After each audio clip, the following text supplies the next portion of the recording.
Hi everyone. This is week 3 of spring 2023, ED 5030. And this week I really wanted you to focus on two areas. One is the writing of your research, mostly focusing on the citations. And I know we covered a little bit about that on week 2. Um, but really think about your writing and try to write in a way that you're the expert, but you're also sharing your information with people who may not be anywhere near the expert level that you are with your topic.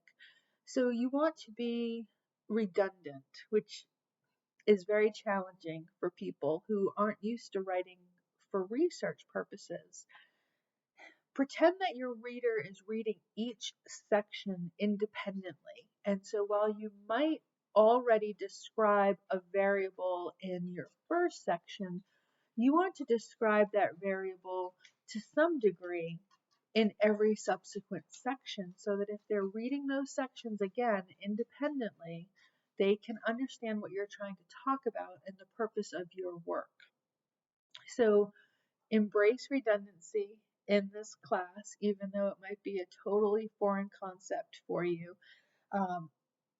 It really does help, both for your reader, but also for yourself as you're looking at the individual sections of the IRB. Sorry, the dog is shaking and scratching and getting ready to crash on the couch. So you want to be able to make sure that you're reading each section independently as well. And you're looking for that clarity, not from someone who is an expert, as I said, but try to take a step back or two. If you can, if you have someone in your life who will read a section for you without rolling their eyes or, oh gosh, here we go again, or I won't know what you're trying to say, that's perfect. Ask them if they can read a section or the whole IRB application when you get to that point for you for that clarity. Having an outside reader will be very, very helpful. We get very wrapped up in our own worlds, and when we're reading something we write, we know what we want to try to say, and we can see it there, even if it might not be there. So try to have an outsider look at your work if possible. You can do that within this group as well. I purposely do not set up the discussions for this group because it's a lot of work in a short amount of time. And I would rather have you focusing on that work instead of, oh my gosh, I have to respond to 2 people who I don't really feel a connection with their work. So instead of having a forced discussion, focus on your time in this class.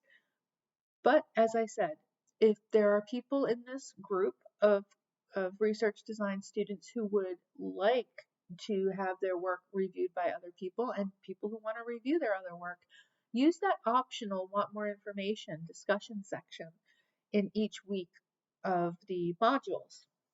You can use that for your own conversations. You can use that to ask questions for me.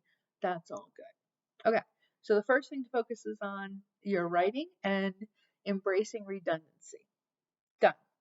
The second thing that you really should be focusing on this week, it's quantitative research week, with your patent book and with the PowerPoints. And so if you're thinking about a mixed methods approach or strictly quantitative approach, you really want to hone in on this week's PowerPoints and chapter sections.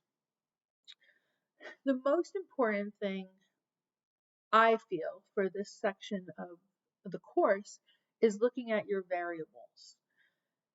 You'll have to create a research question, research hypothesis, and a research purpose, but you can only do that when you have variables. And so your variables will be, for this course, 2 types: dependent variables and independent variables. Okay?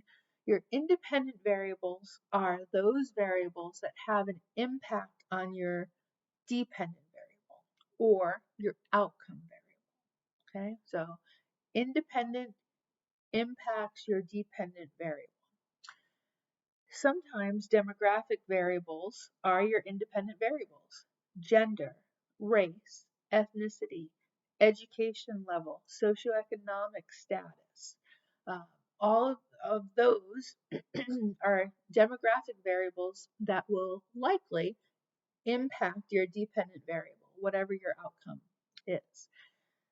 A lot of times in this course, I see students who want to have 5, 6, 3 more independent variables. And that's okay, but it's going to get very confusing as you start to write your actual background and significance for your topic.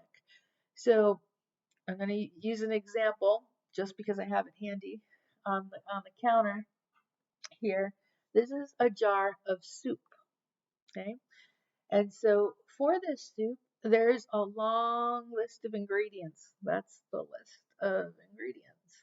Now, each one of these could be considered an independent variable because they have an impact on outcome or dependent variable, which is taste.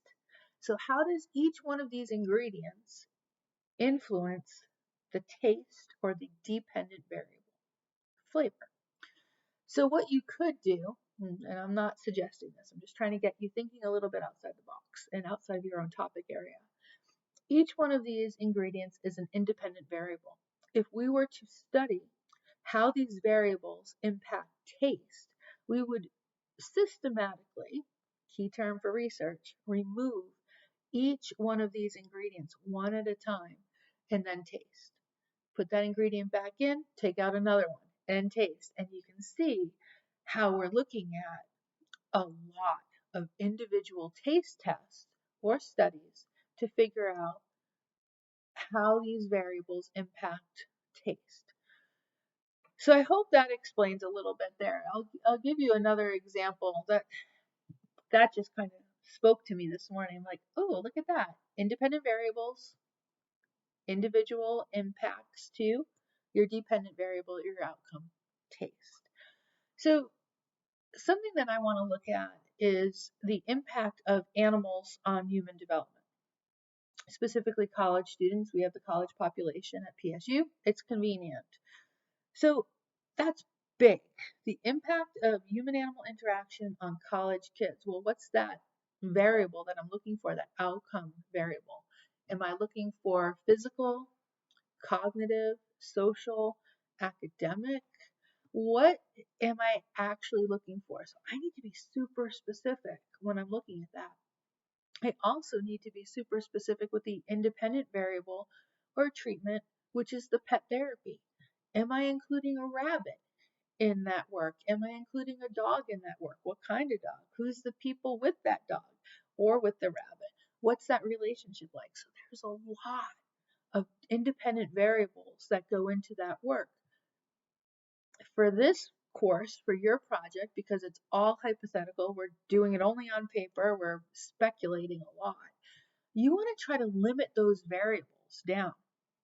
So for my study, I would probably look at what I'm going to bring a rabbit. Okay, I know this rabbit. I can describe the rabbit. I can also describe the intervention. Is it a 5-minute? Is it a 1-hour intervention? Are they holding the rabbit or just in the room with the rabbit? So you want to make sure it's very, very clear. So you can see if you're doing that very, very clear for every independent variable, you're going to end up with a 30 or 40 page paper where you should be looking at maybe a 10-page paper. So scale down.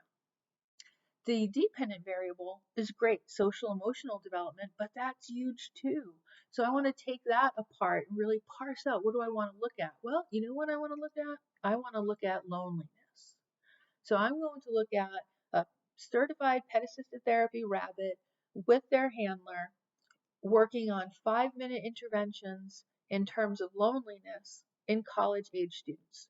So as few variables for the independent area that I can, and as few areas for the dependent or outcome variables that I can.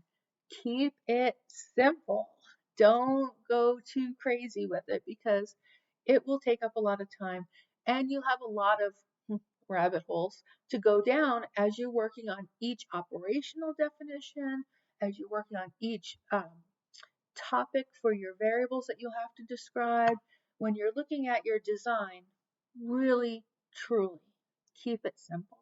And that's going to be my message probably in all of the feedback that you get is keep it simple. This is too big. It's great to have pie in the sky ideas, but you don't need to. You don't need to use this course as a way to build your foundation and your foundational knowledge in research design so that you can then scale up if you are doing a master's thesis or if you're going on to get a terminal degree like your PhD or EDD. So this is just to serve as a foundational experience for you, okay? It doesn't have to move the world. It just has to get you that knowledge and experience to start activities that'll move the world. Have a great week 3. That's email dinging along, so I've got to get going.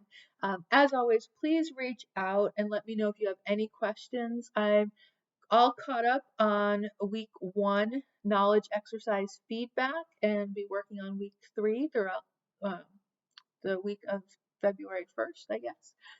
It's always weird to kind of do these ahead of time for me. I've loved reading your introductions. You have lots of great ideas. Keep up the good work, and I'll see you soon. Take care.